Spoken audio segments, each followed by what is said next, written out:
Eu queria, antes da gente falar de bebê, de TRPL, que isso a gente já falou aqui da outra vez, uma que a gente talvez não tenha falado da outra vez, mas que eu acho que é super interessante é a Auren.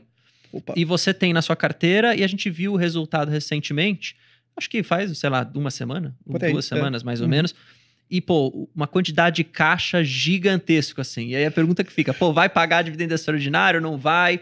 Vai melhorar isso, não vai? Como que é a sua visão para a empresa? Como que você viu o resultado? Se quiser contar um pouquinho. Vamos lá.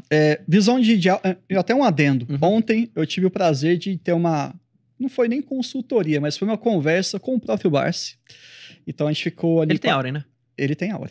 Tem Auren. A gente ficou quase 2 horas trocando ideia sobre vida de investidor e tudo mais. Ele comentou bastante de Auren, então vou trazer um compilado. Em primeira mão. Exatamente, exatamente. Então assim, a Auren a gente entende que é uma empresa nova, mas ela é uma empresa nova com ativos antigos. Então, a primeira coisa a gente entender isso.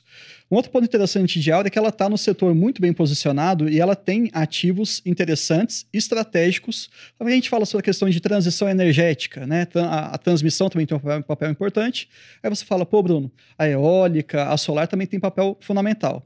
Mas a gente acabou de viver um trimestre em que o recurso eólico, que é o vulgo vento, né? Penalizou bastante as geradoras, tanto a AES Brasil como a própria Auren. Só que daí você olha, peraí, deixa eu comparar então, e aprender por comparação é muito bom. Como é que foi a AES Brasil e como é que foi a Auren em relação à energia eólica? E você vê que realmente foram penalizadas, mas por que a Auren sofreu menos no global? O braço da comercialização compensou demais. Então, assim, ela tem uma estrutura mais sólida que a gente fala assim, poxa, é uma diversificação de receita e, salvo engano, ela é a maior comercializadora do Brasil. Então, tem know-how, fez a parceria com a Vivo recentemente, a gente está colhendo os frutos, né? Começando, a gente está terminando de plantar para colher os frutos. Então, eu acho que, assim, o grupo, aí a gente pensa em controladores. Pelo amor de Deus. O Barsi soltou assim, eu acompanho o Grupo Votorantim há 40 anos. E é difícil ver eles fazendo algum investimento ruim. E se você para pensar, coloca um pouco na cabeça todo o Grupo Votorantim. Os caras têm ali alumínio, tem uma grande quantidade de investimentos. Será que uma estrutura energética não seria fundamental para todo esse complexo? Tá sinérgico, é bem sinérgico. Exatamente. Aumenta a independência de todo o grupo. Então, a participação ali, eles querem que a Auren dê certo. Não estão ali para depredar, para só puxar, sugar. Não. Eles têm essa essência. E tem já clientes dentro do próprio grupo, se a gente for pensar. Então, é um ponto que me agrada bastante, né? Pode não compensar toda a geração de energia, mas você tem clientes cativos. E aí você olha para o outro lado, o fundo de pensão canadense. Fica como convite para todo mundo, digita lá o nome do fundo canadense e abre o portfólio deles. Os caras querem, eles almejam com investimentos globais um dividend yield de 10%. Eu falei, caramba, a gente achou um controlador internacional, fundo de pensão. E que quer dividendo. Que quer dividendo e quer mais até do que a gente quer, que são os 6, eles querem 10. É verdade. Então, eu não tinha pensado nisso, eu nunca tinha visto isso aí. Então, e assim, você entra lá, é super tranquilo o portfólio. É inglês, mas tranquilo, coloca lá um tradutor e você vê que eles têm essa proposta. Então, controladores, histórico, e querendo ou não, pegaram muito da essência da CESP. Várias pessoas ali, então tem um know-how muito forte. E tem o Porto Primavera, né, que é um excelente ativo. E, então, assim, traz pra gente uma resiliência muito forte. E quando eu falo de hidrelétrica, por mais que o pessoal fale assim, pô, teve seca alguns últimos anos, lá esse Brasil também sofreu bastante e tal, mas tem a grande sacada de ser uma energia despachável. Para quem não entende muito bem ou tá um pouco não muito familiarizado, despachável é o seguinte, pessoal.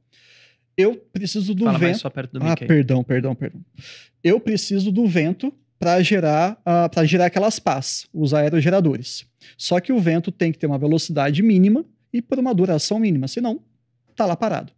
Então, no momento que acabou o vento, acabou a geração naquele ponto. A solar é a mesma coisa. Então, preciso de uma incidência de sol, não tem jeito. Agora, a hidrelétrica pode estar chovendo, pode não estar chovendo, mas precisa ter um nível mínimo de reservatório. E você vai manejando com as suas comportas aquilo lá. Ah, deu um pico de consumo de energia em tal região. Opa, vamos despachar. É só você abrir a comporta, né? É só você colocar a água para girar os geradores. Pronto, você consegue gerar energia. Essa é uma vantagem estratégica que a gente às vezes esquece, porque a gente sempre pensa na eólica e na solar, são mais modernas, né? São mais tecnológicas, mas ter uma segurança das hidrelétricas é fundamental. E a Auren tem isso. A energia ser despachável, ela é estratégica nisso. A gente gosta também desse portfólio. Muito embora, se eu não me engano, a solar na hora é muito incipiente, muito pequenininho ainda. Ainda é a maioria hidrelétrica? Disparado. Disparado, né? Disparado, né? Eles têm essa ideia de diversificar, mas... Mas ainda está começando essa diversificação, entendi. Tem um pouco de eólico e tal. Tem aquela conversa que você falou, né? Pô, tá com um caixa absurdo, que é um ponto muito importante, mas eu sempre falo assim, beleza, ela tem muito caixa. Mas ter muito dinheiro com uma alavancagem baixa não é tão bom.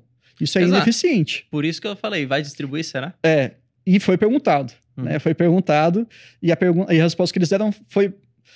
Cara, aí a gente tem que ler nas entrelinhas, né? Não tem jeito. Eles não podem entregar o ouro, mas a gente também não pode ficar muito inocente. Olha, se nós não tivermos nenhum crescimento via brownfield, né? O projeto brownfield, que são principalmente aquisições aí que a gente está falando, muito provavelmente no início de 25, vamos discutir uma nova política de dividendos. Legal. Então, assim, acho que tá com bala na agulha. Ou seja, se eles quiserem, eles... Tá quase meio que pronto para eles distribuírem, é isso? É isso. É assim, não surgiu oportunidade? Distribui. Então, qual que vai ser o pior cenário?